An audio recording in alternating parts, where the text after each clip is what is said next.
நம்ம எதிர்கட்சி தலைவர் அவர்கள். மாண்புமிகு பேரவைத் தலைவர் அவர்களே, ஒரு முக்கியமான விஷயத்தை உங்கள்கிட்ட குறிப்பிட விரும்புகிறேன். ஏற்கனவே என்னுடைய மூத்த சட்டமன்ற உறுப்பினர் இது உங்களுடைய கவனத்துக்கு எடுத்துகிட்டு வந்திருக்கிறாங்க. மீண்டும் நினைவுபடுத்த விரும்புகிறேன். இந்த அவையை நீங்கள் முடிந்த வரைக்கும் மிகச்சிறப்பாக எங்களை எல்லாம் வழிநடத்தி கொண்டு போகிறீர்கள். எங்களுக்கும் கேள்வி கேட்பதற்கான வாய்ப்பையும் கொடுக்கிறீர்கள், முடிந்த அளவுக்கு கொடுக்குறீங்க. எங்களை விட அதிகமாக ஆளுங்கட்சி உறுப்பினர்களுக்கும் அமைச்சர்களுக்கும் வாய்ப்பை கொடுத்துக்கிட்டு இருக்கிறீங்க.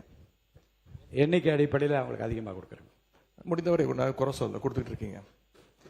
நான் இங்கே குறிப்பிட விரும்புவதெல்லாம்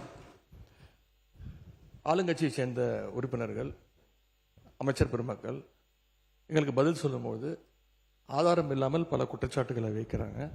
ஆனால் நீங்கள் அதையெல்லாம் அவை குறிப்பிலிருந்து சரியாக நீக்கிடுறீங்க.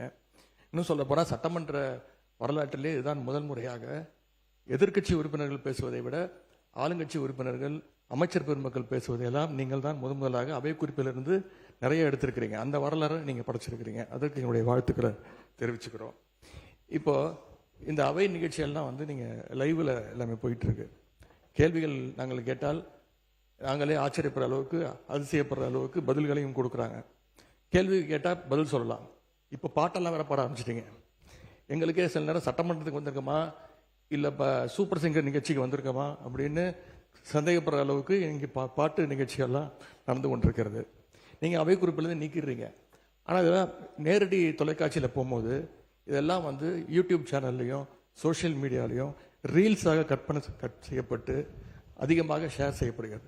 அதன் பிறகு நீங்கள் இதில் நீக்குவதிலே அர்த்தம் இல்லாமல் போய்விடுது. எனவே இதை மீண்டும் உங்களுடைய கவனத்திற்கு நான் கொண்டு வர விரும்புகிறேன். அதே மாதிரி இன்னொரு விஷயம், நேற்று முன்தினம் இந்த பேரவையில் பேசின நம்முடைய முதலமைச்சர் அவர்கள் தன்னுடைய டேபிளில் 3 ஃபைல்ஸ் இருப்பதாகவும் அந்த ஃபைல்ஸை அவர் திறந்து பார்க்க வச்சிடாதீங்க அப்படிங்கிற தோணியில் எங்களுடைய அரசை குற்றஞ்சாட்டுகின்ற வகையில் குறிப்பிட்டு பேசியிருக்கிறாரு.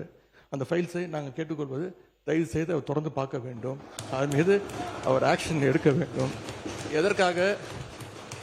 எதற்காக பயப்படுறீங்க, எதற்காக காலம் தாழ்த்துறீங்க? இதையே 3 மாசமா சொல்லிட்டு இருக்கிறீங்க. ஜோசியக்கார சொன்னாதான் அந்த ஃபைல் திறந்து பார்ப்பீங்களா? நல்ல நேரம் அதை பார்த்துட்டு இருக்கீங்களா? நான்